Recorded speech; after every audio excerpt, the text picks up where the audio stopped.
Hi, I'm Mary Wingsors, and this is Transparency in Government. Today I have our new superintendent. Do we still call you new superintendent, do you think? I don't know how long that lasts. How long will that but last? I don't know. I'll answer to most things. So, yeah. Scott Laliberte, thank you for joining us. Thank you for having me. I appreciate it. You know, you can't be in November or almost in November and not talk about the budget. Sure. It's coming up. I know that you always give historically, the school district has always given the school board lots of fun reading over Thanksgiving. So the meeting just before Thanksgiving is when that budget gets presented. Is that the same plan now? That is true. Yeah. I believe it's the 21st is our handover meeting that Tuesday night, where we give the budget. Administration at that point has prepared it, and Okay. We give our recommended budget. By then it's officially the superintendent's budget, but it's presented that evening for development of the school board's budget. Right. Right. And so once December rolls around, there are meetings Tuesday nights and Thursday nights, and Yes. throughout the month. Yes. And people are encouraged to come. Different aspects of the budget are discussed, Right. and they're always published so people know what will be discussed. If people take a look at the calendar, we'll have laid out on it what elements of the budget will be discussed on different evenings. All right. So, the instructional programs and specific to schools will be one night, building grounds, personnel, those are all different. Okay. And we publish what will be discussed when. All right. And the budget itself is always online. Should be a link at the website. There is a link on the website. As soon as we're done, Yeah. we put that up. All right. We want to make sure people can have a look and study it. Cool. Mhm. All right. So, that's something that I'm looking forward to. I love those meetings. But in the meantime, we have some stuff that's happening right now in our school. Moosehill, Sure. number one. There's Right. more and more young people that are being identified through Mhm. LEAP, and then also moving into our wonderful town, Right. bringing their kindergartners and preschoolers. That's certainly the growing part of our population. Right. Is that pre-K through second grade group. A lot of young families Right. coming in for obvious reasons. Great place to live. So there's going to be some options presented to the school board. Yes.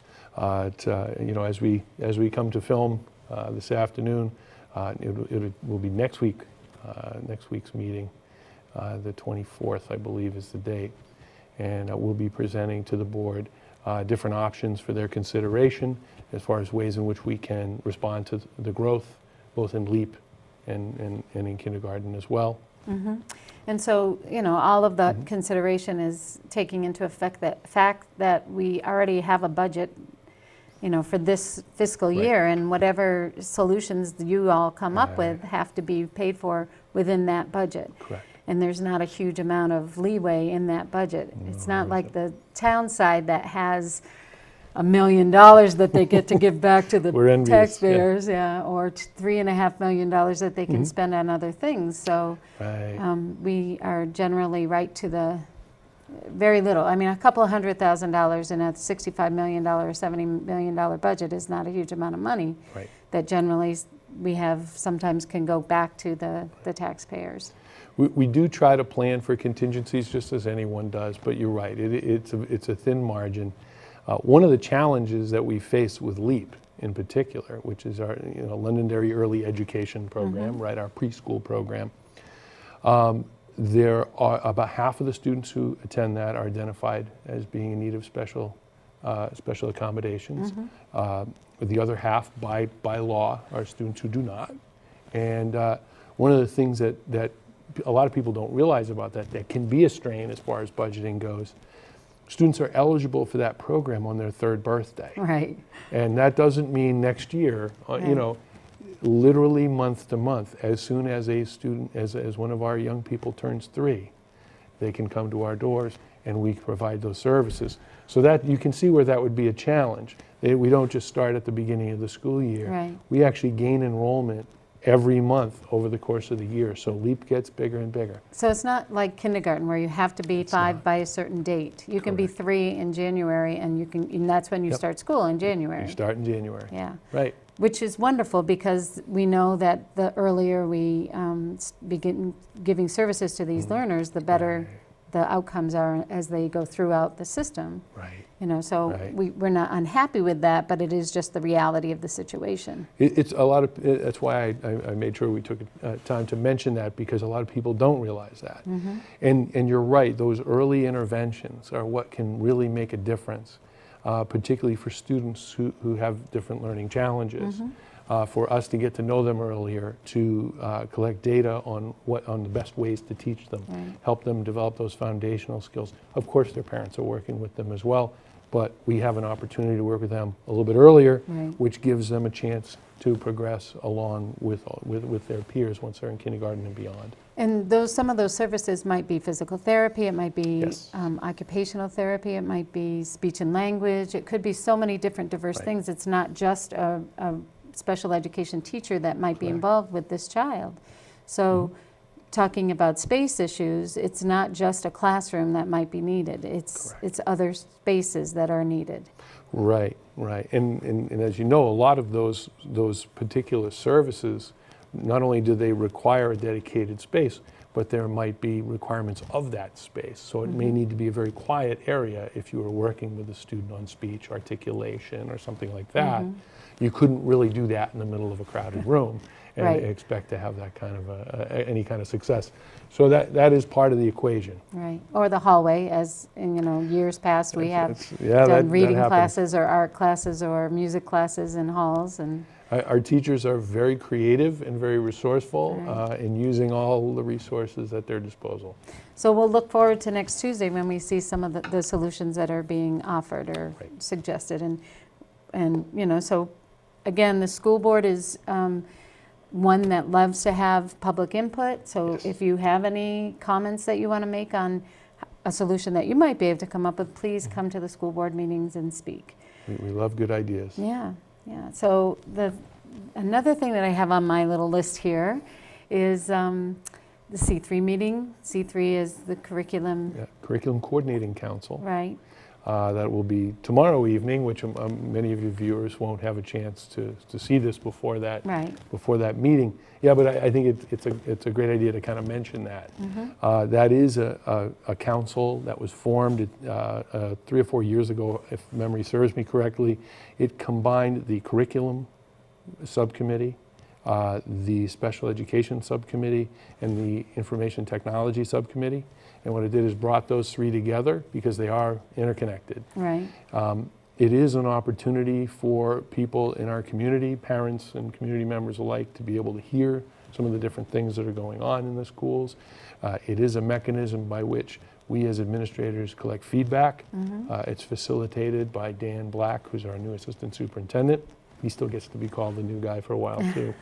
But he is the facilitator, and we do have board members in attendance. We post the meetings. Generally we have 1 or 2. Right. We post it just in case we have more than 2. But it is an opportunity for people to hear what's going on and perhaps provide feedback. Right, and ask questions as well. Yeah. Absolutely. Well, and one of the topics that may be discussed are the many platforms that we use in our school system right Yes. now, depending on what level of your child might be at. They may be accessing Google, they may be accessing Edmodo, they may be accessing Aspen. And, I would imagine that somewhere down the road we want to be either a 1 or a 2 platform Yes. community, but right now we're just all discovering which one is going to be easiest, best, and Right. most performance-oriented for our learners, right? Right. A lot of the solutions, software solutions and applications that we use as a district were brought on gradually over a number of years, and they were brought on to solve specific problems. So what has happened is the suite that we use is so varied that they don't necessarily work together. One of the things we've been talking a lot about is efficiency at the leadership team level, and being a little more thoughtful about the way we work with some of these pieces. there are absolutely solutions out there that we could be using that might increase the level of efficiency we have at the administrative level, and also will allow our teachers to access tools that could be a little bit more efficient in their work with students. That said, we also want to be fiscally responsible. Sure. There are some solutions that are out there where you can go out and pay a great deal of money and sort of abandon others and just go to one software package or one application. We don't want to do that either, because we don't feel like that's a financially responsible way to go about it. Okay. So part of what we're doing right now is we have new leadership in our IT department. They are evaluating the different pieces. The ultimate goal is just what you've described. Our goal is to arrive at a point where students, parents, teachers can all log on to one place and have all of the different things that they need in that one place. For people who may be watching, if you're taking a course online, or even if you're taking a course at a college or university, most of them use some form of, the phrase I've heard is learning management system. Right. You'll log on to one place. If you want to find your grades and transcripts, they're there. If you want to see materials, reading materials, that's in a different section. But there's one front door, if you will. Ultimately, that's where we want to go. But we want to be fiscally responsible about it, and we also want to come about it in a way that doesn't really overwhelm our students, our teachers, and our parents, where we say, okay, remember Edmodo? Yeah, that's just gone, and now we're going to do something totally different. Right. So, Well, I don't think the kids are the ones that we have to worry about. The learners are not the ones we have to learn. You know, we were having a conversation today about a writing prompt. What do you imagine life will be like in 50 years? And we were trying to explain to them what life was like 50 years ago, when we were, some of us, 10 and can remember things, you know, like rotary telephones and changing the channel by hand and typing things and retyping things because you've made mistakes and the whiteout didn't quite work and it had to be professional and everything else. And the students in this class were saying to us, like, why did you even want to live? I mean, what was fun about that? And I might have to, you know, how could you just go on? And I'm like, because we had a lot of fun. We got to go outside and play. I was going to say, there was a lot of good to it, too. Yeah, there was a huge amount of good to it. So, you know, and so what do you imagine it will be like in 50 years, with knowing the technology that you have right now? What do you think, are we going to be transporting, you know, like beam me up, Scotty? You know, when I heard when I heard that name out there, that's all I could think of was, you know, is that what's going to be happen? We'll certainly be talking to our computers, and you know, will I have to have a device in front of me, or will it just be in the air, or will it be in the cloud? You know, so it's amazing the things that can happen. It's one of the reasons I love the phrase you just reminded me when you said it. I get asked a lot by people in the community, or parents will say, "Here you guys using the phrase learners all the time. Why is it why learners? They're students. Why is this some new kind of fangled thing?" Well, it's one of the things that we try to say to them is it's actually about them being more active participants and taking more responsibility. Because that's the thing, if you think about moving forward, we can't predict whether there will be these different types of technology or these different applications or whatever. But we can prepare kids to be more active consumers of information and to acquire skills that they will be needing that we may not even be able to conceive of yet. So I used to have a lot of fun when I was an elementary principal.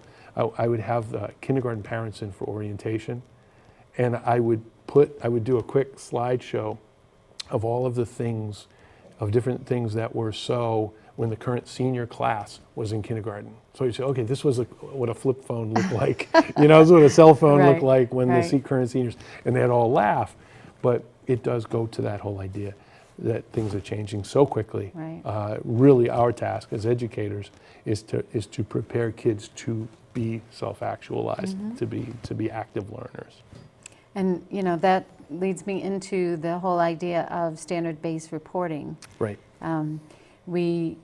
You know, the bottom line isn't that they memorize something and spit it back to us. The bottom line is that they understand what it is that they've learned and can demonstrate that understanding, not in a 5-minute, true or false test, but in a presentation or a product that they've created that explains it and shows it.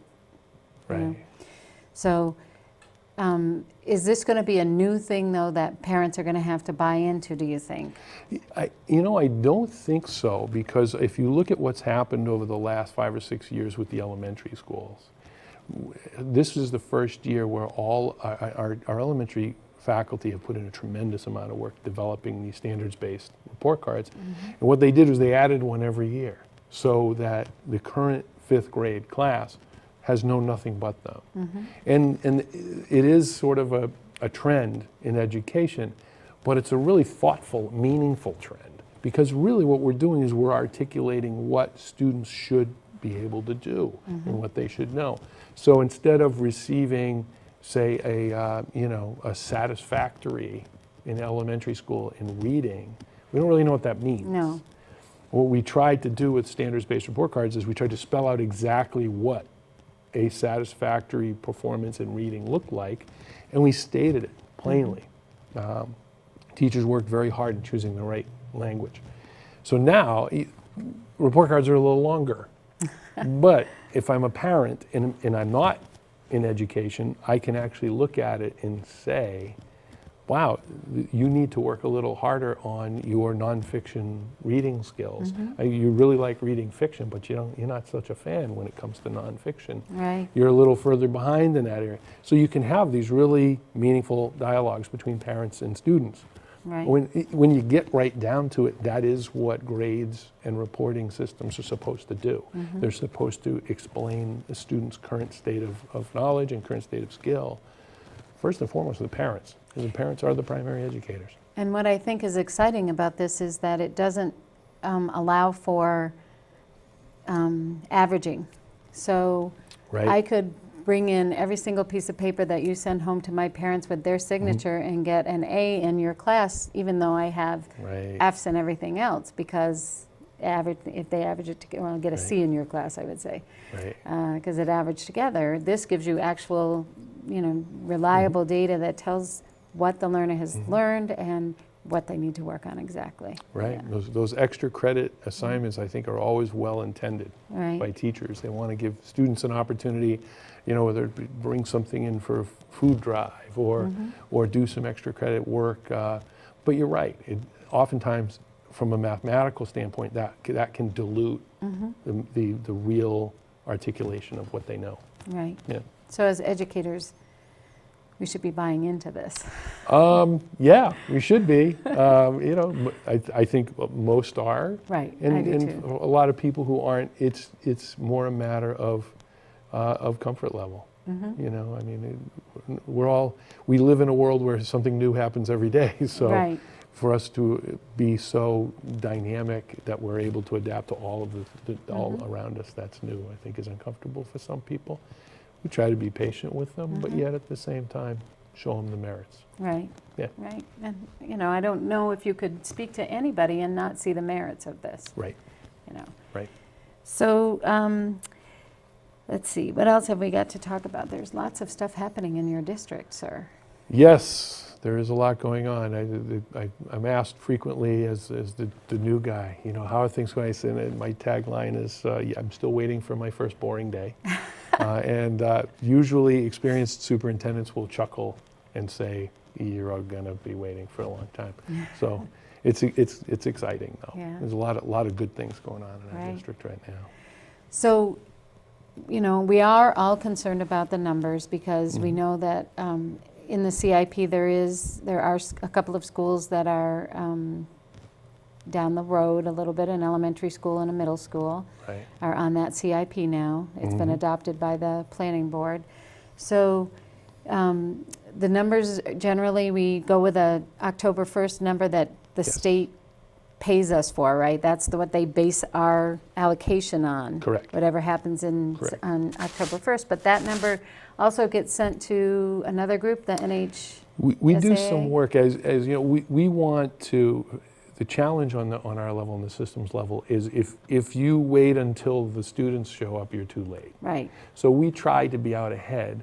But if you think about the whole idea of predicting student population, it's a huge challenge. Even, we've been talking a lot about LEAP. And predicting LEAP population, really, even if you go out 2 years, you're predicting students showing up who may not be born yet. Right. So that's It's a hard. catch. It's very difficult. We do have some resources that we use in-house to do some projections, but we do have access to information that comes to us through the New Hampshire School Administrators Association, which they have software that they use that also integrates a number of different demographic data. That's a better way to put it. Things like birth rates, the home sales, existing home sales get factored in. So what we get is a projection for what they believe our population will do over the next 5 to 10 years, which, like I said, if you're at all a logical person and you see a number projected for preschool for 10 years from now, it's a mathematical projection. Right. It is Yeah. just a projection. Yeah. I mean, it's not, you can't, Right. you can't plan on it. You can plan on it, but you can't bank on it. You can plan to react. Right. Yeah, Right. and that's where we're at with some of the projects that you've mentioned, things like schools. I mean, that we know in our community that there is a potential for us to experience significant growth and quickly. So we want to be prepared if that happens. Right. We want to have a plan.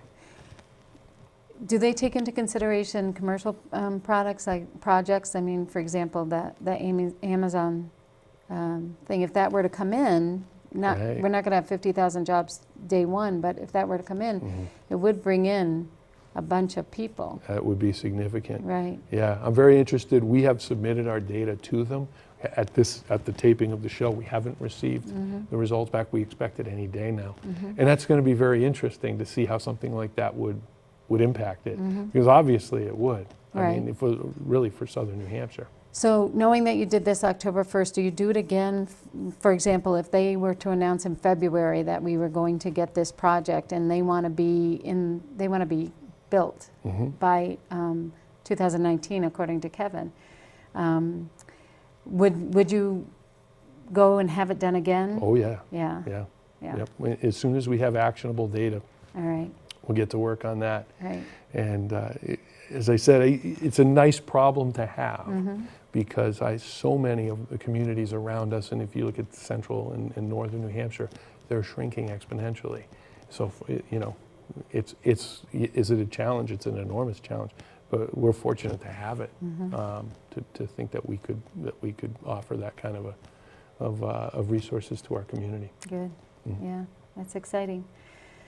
Okay, so what else do you think? My head is swimming.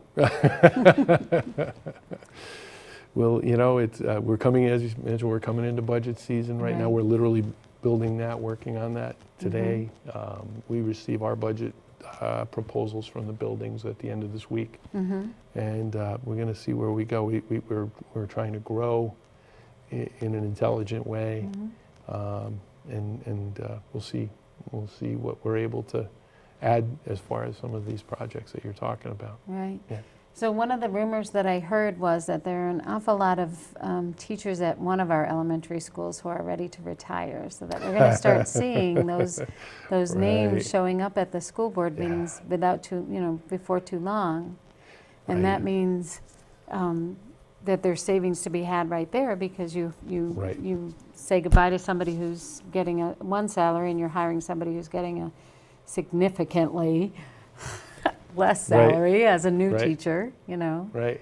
So The hard part is planning on that. right, Because our teachers can announce their retirement up to the end of April. sure, So obviously our budget will be set in stone Right. with the vote.